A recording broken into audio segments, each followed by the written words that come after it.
Hi കൂട്ടുകാരെ, good morning. എല്ലാവരും സുഖമായിരിക്കുന്നു എന്ന് വിശ്വസിക്കുന്നു. ഞാനിന്ന് രാവിലെ ഫോൺ എടുത്ത് നേരം തൊട്ട് കാണുന്നതാണ്. കൂറ്റമ്പാറയിൽ ഒരു അമ്മായിയമ്മ ഒരു മരുമോളെ വെട്ടിക്കൊന്നത്. അത് നിസ്സാരം ചായ കൊടുക്കാത്തതിൻ്റെ പേരിൽ.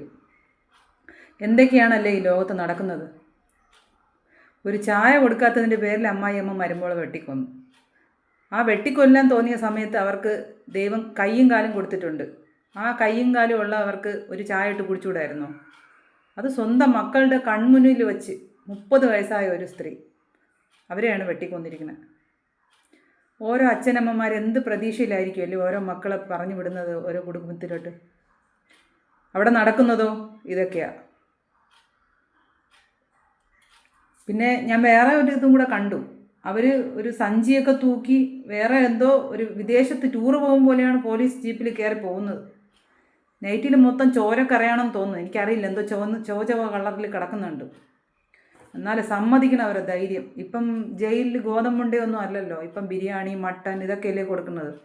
ഇവിടെ ഒന്നും കിട്ടാത്തതുകൊണ്ട് അവരങ്ങ് പോയതായിരിക്കും നല്ല സംഭവം ചെയ്തിട്ട്.